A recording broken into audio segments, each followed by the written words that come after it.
O futebol pode ser diferente. Hoje admiramos o jogo, amanhã ficamos chocados com atitudes antidesportivas em campo. A temporada 24-25 começou há 4 meses, mas já nos proporcionou muitos eventos marcantes. Infelizmente, nem todos eles estavam relacionados ao belo jogo. Neste vídeo vou contar sobre os 5 episódios mais feios, antidesportivos e polêmicos onde jogadores, treinadores, torcedores e até dirigentes de clubes permitiram-se ultrapassar todos os limites e se destacaram com atos sujos e repugnantes. Comecemos com a partida entre West Ham e Tottenham, onde Mohamed Kudus se destacou negativamente. Aliás, tudo começou de forma bastante bonita. Aos 18 minutos de jogo, ele abriu o placar da partida e comemorou o gol em seu estilo favorito. Encontrou uma cadeirinha e sentou nela na frente dos torcedores dos Spurs. Só que o Tottenham se recompôs e nos 42 minutos seguintes marcou 4 gols contra os Hammers. Aos 86 minutos já estava claro que o West Ham não recuperaria 3 gols. Para Kudus era difícil aceitar a derrota e essa luta interna se manifestou em campo na forma de um ato sujo. O ganês correu atrás de Van de Ven, que fugia, derrubou ele no gramado e então fingiu que estava tentando chutar a bola, mas na verdade acertou as costas de Van de Ven. Mas quase imediatamente, sem esconder a raiva, desferiu outro golpe nas costas que claramente foi intencional. O defensor dos Spurs rapidamente se levantou e fez um gesto característico para Mohamed. E o ganês em resposta acertou Van de Ven no rosto. E então Richarlison também caiu no gramado. Mas o mais engraçado é que se olharmos o replay,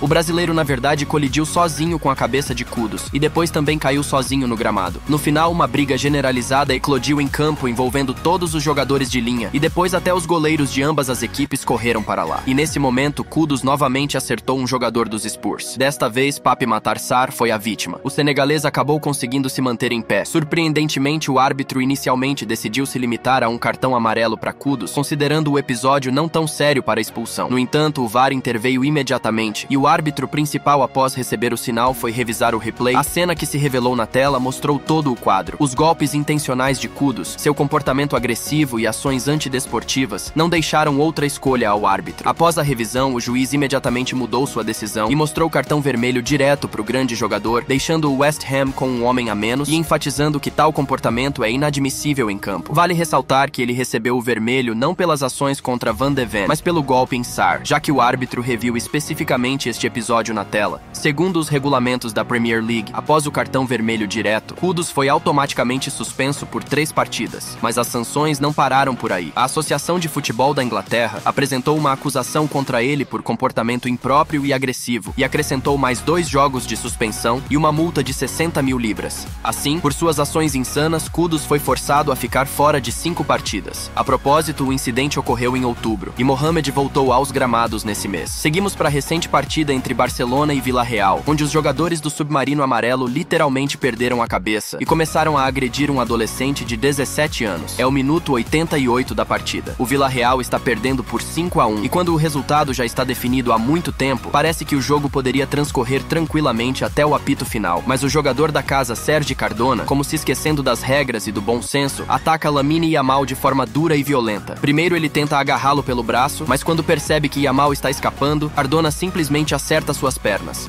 O golpe foi forte, o jovem jogador gritou e Rafinha imediatamente partiu para cima do adversário.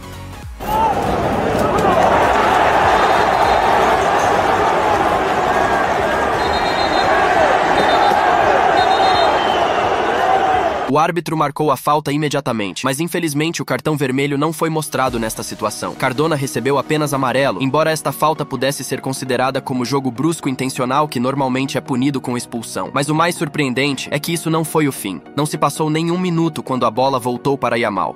Apesar da dor, ele decidiu continuar jogando e rangendo os dentes, mostrou sua habilidade driblando 2 adversários. Mas então aconteceu algo que dificilmente alguém poderia prever. Assim que Lamine passou a bola entre 2 jogadores do Villarreal, um deles tentou dar um carrinho, mas no último momento retirou a perna. Já o segundo, Ilyas Akomak, sem hesitar, entrou com força em Lamine, mirando diretamente em sua perna direita. Yamal caiu no gramado com um grito terrível. Os jogadores do Barcelona, percebendo que isso já não era coincidência, começaram furiosamente a reclamar com o árbitro. O juiz deu amarelo a Akomak e era visível que Lamine estava com dor. Rafinha ainda reclamou muito com o árbitro, e tudo isso porque o juiz perdeu o controle do jogo. Desde o início da partida, o árbitro atuou de forma muito branda, como se não percebesse a gravidade das infrações do Villarreal. Rafinha exigia justiça e uma reação firme do árbitro, entendendo que foi justamente a inação do juiz que levou o jogo a tais confrontos violentos. A propósito, a razão de tal comportamento antidesportivo dos jogadores do Villarreal está em uma combinação de fatores, entre eles o desespero desespero pela goleada e provavelmente inveja do jovem talento do Barcelona. O desespero pode se transformar em agressão quando não há mais chances de salvar a partida, e alguns jogadores preferem expressar sua frustração através de confrontos duros. Por estarem vivendo um momento ruim em campo, o jogo confiante do garoto de 17 anos e sua determinação de lutar até o fim podem ser vistos como motivo de inveja e, infelizmente, agressão. Vale ressaltar que Elias havia saído do Barça há apenas um ano sem conseguir chegar ao time principal. Vendo Yamal sendo ainda mais jovem, jogando com confiança pelo Barcelona, possivelmente se sentiu duplamente vulnerável. Obviamente, esse ressentimento oculto pode tê-lo provocado a ter agressividade excessiva no jogo. Vamos para a partida entre Real e Atlético, onde Diego Simeone acusou Thibaut Courtois de provocações. Agora vamos aos detalhes. O derby de Madrid é sempre tensão, emoção e luta até o fim. E embora essas partidas geralmente sejam cheias de paixão, o derby recente será lembrado por eventos que não têm nada a ver com futebol. Tudo estava relativamente calmo até o Real abrir o placar. Só que a partir daí nos interessa apenas Thibaut Courtois. Acho que vocês se lembram que antes ele jogava pelo Atlético, mas depois, aos olhos dos torcedores, cometeu praticamente uma traição ao se transferir para o campo do arquirrival, mesmo que por transferência indireta. Esse passado dele só adiciona mais pimenta a essas partidas, e os torcedores do Atlético sempre o lembram disso com hostilidade. Então, após o gol dos merengues, Courtois decidiu não apenas celebrar o sucesso da equipe. Ele se virou de frente para a arquibancada lotada de torcedores do Atlético e gritou alto: "Vamos, vamos!",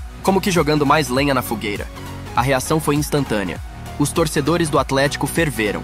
Em direção a Courtois, imediatamente começaram a voar isqueiros, sacos de lixo, copos de bebidas, em geral tudo que estava ao alcance das mãos. Courtois ficou sob um verdadeiro ataque das arquibancadas. Chegou ao ponto em que, como foi relatado depois, encontraram um objeto pontiagudo com um dos torcedores. Imagine só como as emoções se intensificaram se alguém realmente veio ao estádio com uma faca e a mostrou diante das câmeras. Nessa atmosfera, o árbitro simplesmente não podia deixar de interromper o jogo. Ele teve que dar tempo para as arquibancadas se acalmarem e estabelecer a ordem para garantir alguma segurança. Entra em cena Simeone, o treinador que está sempre pronto para apoiar os seus. Ele começou a acalmar o público, claramente entendendo que a situação estava próxima de causar a suspensão da partida. No final, conseguiram diminuir um pouco a tensão e o jogo continuou. Mas derby é derby, e aparentemente a paixão dos torcedores e jogadores só se intensificou após esse incidente. Parecia que tudo caminhava para a vitória do Real, mas o Atlético se organizou no final da partida e marcou o gol de empate. Resultado final: 1-1. Mas após o jogo, muitos discutiam não o empate. Atlético e seus torcedores receberam toneladas de críticas por tal comportamento nas arquibancadas. Porém, Diego Simeone imediatamente saiu em defesa deles e fez uma declaração contundente dizendo que o próprio Courtois provocou tudo isso com sua reação sarcástica após o gol. Quanto às pessoas envolvidas neste incidente, o clube tomará uma decisão. Não precisamos dessas pessoas nas arquibancadas, mas aqueles que as instigaram também devem ser punidos, insinuando sobre Thibaut. As sanções devem afetar também aqueles que provocam. Caso contrário, pode-se fazer qualquer coisa. Os torcedores disseram que o goleiro adversário os provocou. Isso não justifica as ações dos torcedores,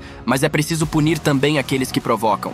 Cuidado com aqueles que se fazem de vítima. Vocês viram que Courtois provoca as pessoas e ri, disse Simeone após o jogo. Por um lado é verdade, a alegria de Thibaut foi claramente direcionada aos torcedores ofendidos. Mas por outro lado, literalmente 30 segundos antes do gol, os torcedores do Atlético desejavam a morte de Courtois, gritando: "Morra, Courtois!", justamente durante a cobrança da falta que resultou no gol. Assim, Thibaut simplesmente respondeu aos colchoneros. É importante entender que em situações como essa, como neste derby, é difícil encontrar únicos culpados e inocentes. Os torcedores do Atlético acusam Courtois de provocação, enquanto os torcedores do Real justamente consideram que os torcedores devem se controlar mesmo quando as emoções se intensificam. Quem está certo e quem está errado, vocês dizem. Minha tarefa é expor os fatos para que cada um possa tirar suas próprias conclusões. No final, o Atlético acabou recebendo sanções pelo comportamento dos torcedores. O clube foi ordenado a fechar parte das arquibancadas por 3 jogos consecutivos, além de pagar uma multa. O próprio Courtois, infelizmente para sua equipe, sofreu uma lesão nesta mesma partida e ficou 3 semanas fora devido a um problema muscular. Vamos ao confronto entre Arsenal e Manchester City, onde literalmente toda a partida foi um enorme ato de comportamento antidesportivo. Bem, vamos por ordem. O árbitro Michael Oliver mal havia dado o apito inicial da partida, quando literalmente no segundo segundo de jogo, Kai Havertz corre até Rodri e de propósito colide com o espanhol acertando seu rosto. Rodri cai no gramado e fica mais de 1 minuto sem se levantar, necessitando até da ajuda da equipe médica. Rodri nunca foi flagrado simulando e por isso o jogador realmente estava sentindo dor. Mas mesmo assim, ele conseguiu continuar jogando, e aos 16 minutos os jogadores do Arsenal conseguiram seu objetivo durante uma cobrança de escanteio. Rodri caiu subitamente no gramado e gritou de dor insuportável. No replay ficou visível que Thomas Partey, durante o lance, empurrou Rodri, que torceu o joelho de forma inadequada. No final, tudo se mostrou muito mais sério do que no primeiro episódio. Rodri chorou e ficou claro que ele não poderia continuar jogando, sendo forçado a encerrar a partida prematuramente aos 17 minutos. Um dia depois, foi revelado que Rodri rompeu os ligamentos cruzados e está fora até o final da temporada. Aos 21 minutos de jogo, Michael Oliver chamou Kyle Walker e lhe deu uma instrução padrão. Só que após isso, Oliver quase imediatamente apitou para reiniciar a partida, e Walker não conseguiu voltar para seu lado do campo. Como resultado, Martinelli avançou pelo lado desprotegido e rolou a bola para Calafiori, que marcou um gol impressionante e empatou a partida. Os jogadores do City imediatamente se voltaram contra o árbitro, pois foi ele quem fez com que Walker deixasse sua posição. Mas o gol, é claro, não seria anulado. No final do primeiro tempo, os Gunners ficaram à frente com um gol de Gabriel, mas já nos acréscimos do primeiro tempo ficaram com um homem a menos devido à expulsão de Leandro Trossard após segundo cartão amarelo. A expulsão gerou muita discussão, mas foi justamente este episódio que influenciou o segundo tempo. Os Gunners estacionaram o ônibus na segunda metade do jogo e a situação chegou ao ponto de que aos 60 minutos de jogo, o Arsenal tinha apenas 2% de posse de bola. Os jogadores frequentemente usavam várias táticas para ganhar tempo, o que irritava os jogadores do City em campo. Repetidamente surgiam discussões, momentos de jogo eram interrompidos e a situação só se intensificava. Os Citizens sentiam que literalmente estavam sendo impedidos de jogar, fazendo com que sua indignação crescesse a cada infração e perda de tempo. Mas aos 97 minutos, quando parecia que o Arsenal manteria sua vantagem, John Stones conseguiu empatar o jogo mandando a bola pro gol e causando celebração entre os jogadores do City. Este gol foi como o golpe final neste jogo emocionalmente difícil, e os nervos em campo finalmente se esgotaram. Ao tirar a bola da rede, Haaland, sem esconder sua irritação, a arremessou bruscamente direto na cabeça de Gabriel, sendo o golpe claramente intencional. Os jogadores do Arsenal inicialmente não deram importância a isso, mas após comemorarem o gol, os jogadores de ambas as equipes começaram novamente a discutir. Haaland não demonstrava o menor arrependimento. Pelo contrário, seu rosto expressava irritação e frustração, como se esse ato fosse sua resposta a tudo o que havia acontecido em campo até aquele momento. Quase imediatamente após a discussão, soou o apito final que confirmou o empate dramático em 2-2. Mas mesmo após o jogo, as paixões não se acalmaram e os conflitos continuaram. Quando os jogadores começaram a se aproximar uns dos outros e da comissão técnica pro aperto de mão obrigatório pós-jogo, Haaland gritou pro treinador do Arsenal, Mikel Arteta, que ele deveria ficar mais quieto dali em diante. Arteta, não querendo prolongar o conflito, quis ir embora, mas Gabriel Jesus defendeu o treinador, decidindo não deixar isso passar. Haaland respondeu agressivamente, entrando em uma discussão verbal, e no final acrescentou que Jesus era um palhaço e que deveria se afastar dele o mais rápido possível. Mas isso ainda não era o fim. Já nas coletivas de imprensa pós-jogo, os Citizens começaram a atacar os Gunners. Primeiro, Pep Guardiola declarou que o Arsenal não jogou futebol. Haaland afirmou que eles vieram para jogar futebol e não para observar o adversário ganhar tempo. Akanji declarou que os jogadores do Arsenal estão sempre procurando drama, defendendo com todo o time e constantemente caindo no gramado. Stones disse que o Arsenal de propósito quebra o jogo, mas o que realmente enfureceu os torcedores do clube londrino foram as palavras de Bernardo Silva. Primeiro, o português disse que ambos os gols do Arsenal foram marcados com infrações e não deveriam ter sido validados, e então humilhou o Arsenal como time. Sabem qual é a diferença entre Arsenal e Liverpool? Talvez seja que o Liverpool nos últimos anos já ganhou a Premier League e a Liga dos Campeões, enquanto o Arsenal não. Mas a principal diferença é que, diferentemente do Arsenal, o Liverpool sempre entra em campo contra nós com o objetivo de vencer a partida. E hoje apenas uma equipe veio jogar futebol. A outra equipe decidiu se esconder na defesa e jogar dentro dos limites permitidos pelo árbitro. Os torcedores ficaram tão irritados com o discurso de Bernardo que alguns começaram a escrever que, se encontrassem o português na vida real, quebrariam seus dentes.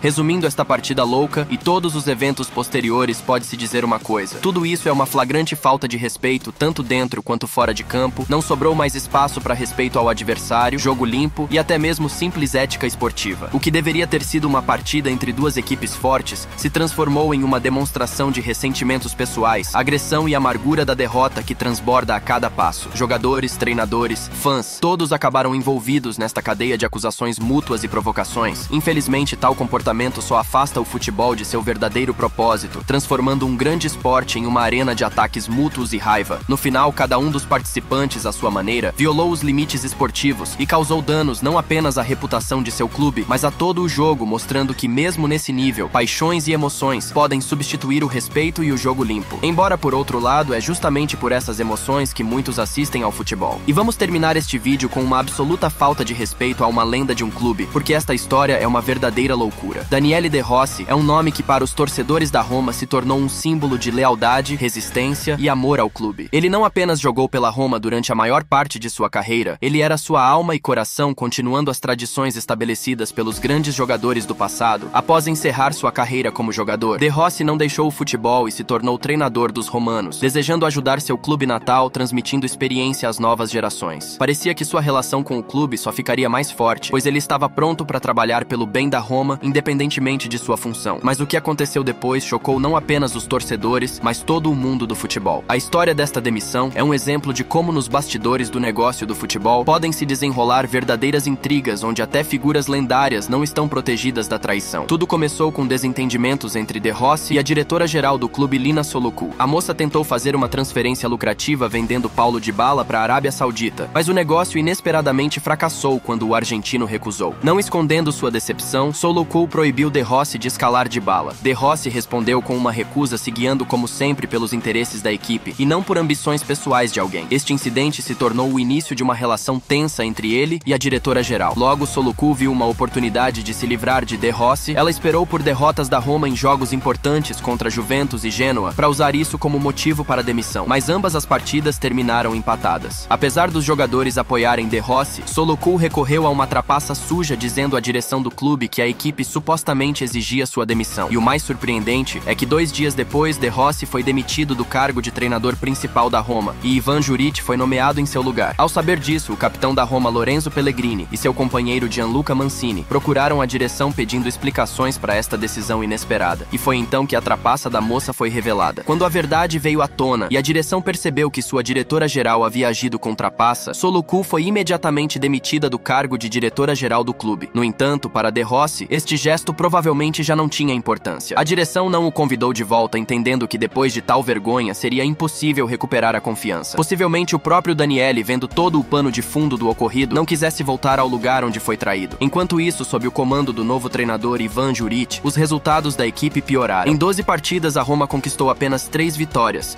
e estava em 12º lugar na Série A. Com ele, os torcedores estavam vendo a Roma afundar mais e mais, e por isso Ivan foi demitido. O escândalo com De Rossi se tornou para o clube um doloroso lembrete do que podem causar as intrigas internas e a falta de respeito com as próprias lendas.